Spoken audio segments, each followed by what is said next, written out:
महाभारत के युद्ध में कौरवों की और 11 अक्षौहिणी सेना और पांडवों की ओर से 7 अक्षौहिणी सेना ने भाग लिया था। यानी इस युद्ध में सभी महारथियों की सेनाओं को मिलाकर करीब 50 लाख से ज्यादा लोगों ने भाग लिया था।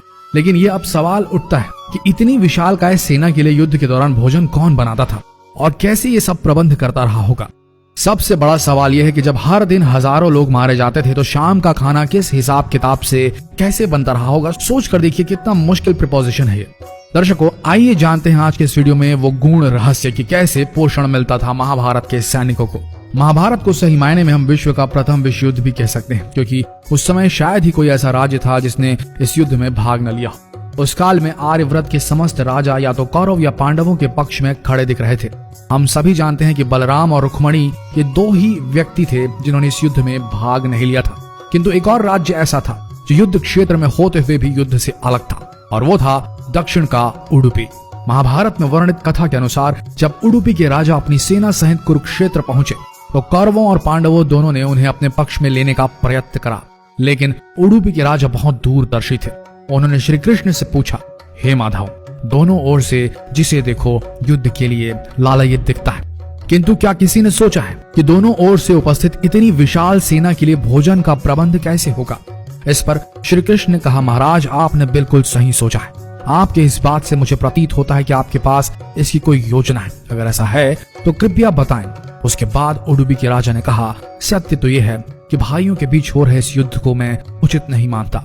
इसी कारण इस युद्ध में इच्छा मुझे नहीं है, किंतु ये युद्ध अब टाला भी नहीं जा सकता। इस कारण मेरी ये इच्छा है कि मैं अपनी पूरी सेना के साथ यहाँ उपस्थित समस्त सेनाओं के भोजन का प्रबंध करूं। इस पर श्री कृष्ण मुस्कुराते हुए बोले, महाराज, आपका विचार अति उत्तम है। इस युद्ध में लगभग 50 लाख योद्धा भाग लेंगे, और अगर आप जैसे कुशल राजा उनके भोजन के प्रबंध को देखेंगे तो हम सब उस ओर निश्चिंत रहेंगे। श्री कृष्ण ने कहा, वैसे मुझे पता है कि सागर जितनी इस विशाल सेना का भोजन प्रबंध करना आपकी और भीमसेन के अतिरिक्त किसी के लिए भी संभव नहीं है, किंतु भीमसेन इस युद्ध से विरक्त नहीं हो सकते।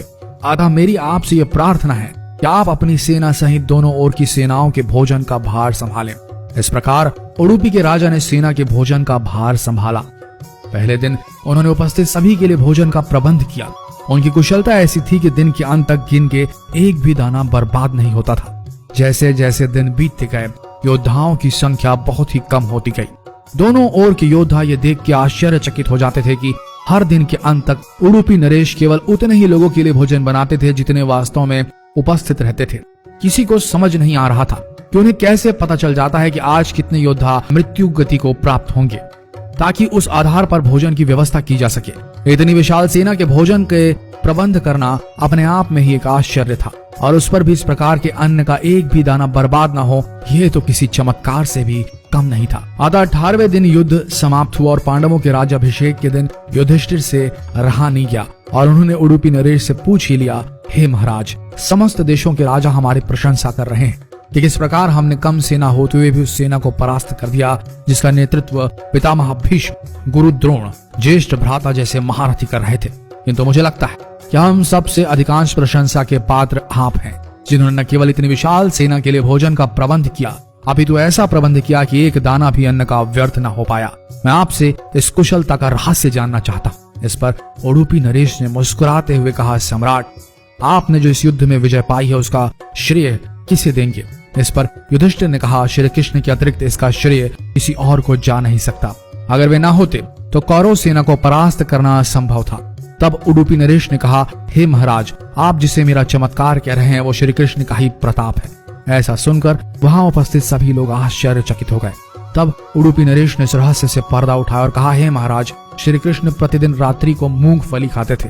प्रतिदिन शिविर में गिन के मूंगफली रखी जाती थी और उनके खाने के पश्चात गिनकर देखी जाती थी उन्होंने कितनी मूंगफली खाई है। वे जितनी मूंगफली खाते थे उसके ठीक 1000 गुना सैनिक अगले दिन युद्ध में मारे जाते थे। अर्थात वे अगर 50 मूंगफली खाते थे तो समझ आता था कि अगले दिन 50,000 योद्धा युद्ध में मारे जाएंगे। इसी अनुपात में अगले दिन भोजन कम बनाया जाता था। यही कारण था कि कभी भी भोजन व्यर्थ नहीं हुआ। श्री कृष्ण के इस चमत्कार को सुनकर सभी उनके आगे नतमस्तक हो गए। यह कथा महाभारत के सबसे दुर्लभ कथाओं में से एक है। कर्नाटक के उडुपी जिले स्थित कृष्ण मठ में यह कथा हमेशा सुनाई जाती है। ऐसा माना जाता है कि इस मठ की स्थापना उडुपी के सम्राट द्वारा ही करवाई गई थी, जिसे बाद में श्री माधव आचार्य जी ने आगे बढ़ाया। तो दर्शकों, उम्मीद करते हैं कि आज की ये प्रस्तुति पसंद आई होगी आपको और आप समझ गए होंगे कि पोषण वही सही है जिसका एक दाना भी व्यर्थ न जाए। शायद आप इस गूढ़ रहस्य को समझ गए होंगे और अगली बार अपनी थाली में खाना छोड़ने से पहले सोचेंगे जरूर। तो मिलते हैं अगले दिलचस्प वीडियो में, तब तक के लिए बने रहिए